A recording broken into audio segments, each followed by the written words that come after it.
নমস্কাৰ, মই তেজিন বৰা আৰু আপোনালোকে চাই আছে 7 নিউজ অসম।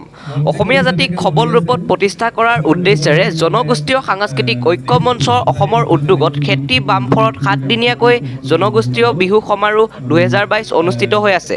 এই অনুষ্ঠানত বিভিন্ন খেল ধেমালিৰ লগতে মুকলি সভা তথা সাংস্কৃতিক অনুষ্ঠান অনুষ্ঠিত হ'ব বুলি আয়োজন কমিটিৰ পৰা জানিব পৰা গৈছে। এই প্ৰতিবেদন যুগুত কৰিছে আমাৰ সহযোগী সাংবাদিক সমুদ্ৰমণি নেওগে।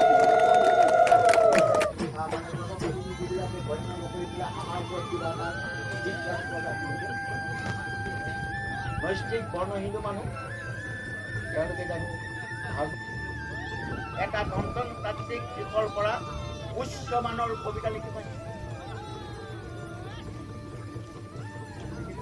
এইবিলাক কি একোটা ভাষাৰ পৰা মই অসম চৰকাৰক দাবী কৰিবলৈ বিচাৰোঁ, অনুৰোধ কৰিবলৈ বিচাৰোঁ যাতে এই বামফৰ ঘগৰাপাৰ এই এলেকাটোৰ প্ৰতি তেখেতসকলে যে দৃষ্টি দিয়ক আৰু এই অঞ্চলত গুৱাহাটীৰ লগতে লাগি থকা দিছপুৰৰ লগতে থকা এই অঞ্চলটো এটা পৰ্যটনৰ এটা সুন্দৰ কেন্দ্ৰ হ'ব পাৰে। ইয়াৰ বাবে মই তেখেতসকলক সোনকালেই ইয়াৰ প্ৰতি দৃষ্টি ৰাখি সেই কামফেৰাত আগবাঢ়িবলৈ কাৰণে মই অনুৰোধ কৰিবলৈ বিচাৰিছোঁ। বাৰ্তা দিব বিচাৰিছোঁ আমি অসমীয়াবাসী অসমবাসী এক আৰু আমি সাংস্কৃতিকভাৱেহে একত্ৰ হ'ব পাৰি।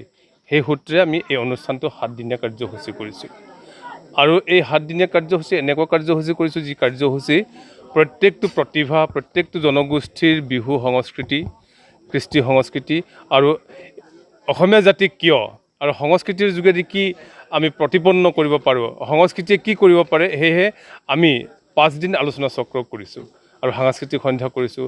বিভিন্ন ত্যাগী পুৰুষসকলক ব্যক্তিসকলক বিভিন্ন দিশৰ ব্যক্তিসকলক শ্ৰদ্ধাৰ ব্যক্তিসকলক এৱাৰ্ড দিব বিচাৰিছোঁ। তেনেকুৱা ধৰণৰ আমি কাৰ্যসূচী লৈছোঁ 7 দিনে।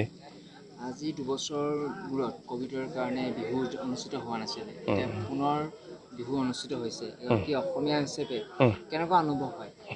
একচুৱেলি এইটোতো অসমীয়া হিচাপে গৌৰৱ অনুভৱ কৰিছোঁ, যিহেতু আমি 2 বছৰ হাহাকাৰ কৰি ফুৰিছিলোঁ, মুক্তভাৱে ঘূৰিব পৰা নাছিলোঁ। তথাপিতো আমি সাংস্কৃতিক প্ৰেমী হিচাপে ঘৰতে আৰু গুণগুণাই আছিলোঁ, কিন্তু এতিয়া ইমান মুক্তভাৱে ঘূৰি ফুৰিব পাৰিছোঁ। সেউজীয়া গছ গছনিৰ লগত যেনেকৈ সেউজীয়া মনেৰে একদম মুক্তভাৱে আমি আজি ঘূৰি ফুৰিব পাৰিছোঁ আৰু বিহু সেউজীয়া যিটো আমাৰ সংস্কৃতিৰ যিটো সমন্বয়ৰে বা সাংস্কৃতিক মাধ্যমেদি আমি ক'ব বিচাৰিছোঁ আমি অসমীয়া জাতিয়ে একতা হৈ থাকোঁ। আমি ভাল পাইছোঁ আৰু অনাগত দিনত এনেকৈ আমি আগুৱাই যাম, অসমীয়া জাতিক জীয়াই ৰাখিম, অসমীয়া কৃষ্টি সংস্কৃতিৰ অস্তিত্ব জীয়াই ৰাখিম। সেই কথাটো আমি চিন্তা চৰ্চা কৰিছোঁ আমাৰ যোগেদি। আজিতো আপোনালোকে গম পাইছে যে গোটেই বিপণী দ্বাৰ আমাৰ মঞ্চ মুকলি, দুৱাৰ মুকলি ইত্যাদি। আজি থলুৱাভাৱে সাংস্কৃতিক সন্ধ্যা আছে। অহাকালিলৈ প্ৰথমে মানে ইষ্ট দেৱতাক আমি নেদেখাজনক সেৱা কৰা, আমি জাতীয় সংগীত গোৱা, তাৰপিছত বিহু সমাৰোহ আৰম্ভ, তাৰপিছত আলোচনা চক্ৰ গৈ আমি এৱাৰ্ড ফাংচন, আকৌ সাংস্কৃতিক সন্ধ্যাত ঠিক তেনেকৈ আমি গৈ একেটা ছেম টু ছেম নহয়। আলোচনা চক্ৰ বিভিন্ন মানে প্ৰত্যেক দিনাই বিভিন্ন ধৰণৰ আলোচনা চক্ৰ আছে।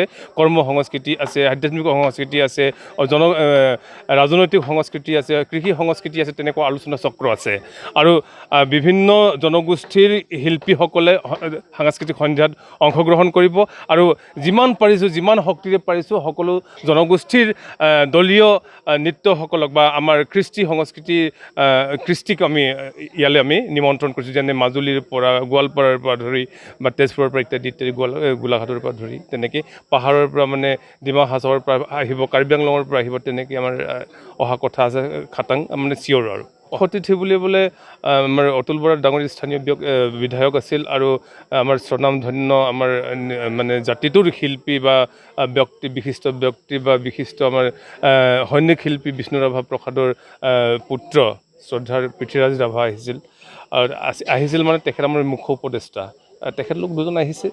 আৰু উপৰোক্ত আমাৰ সন্মানীয় ব্যক্তি এই অনুষ্ঠানটোৰ কেন্দ্ৰীয় সমিতিৰ সাধাৰণ সম্পাদক প্ৰহ্লাদ মিলি ডাঙৰীয়াই যিখিনি ক'লে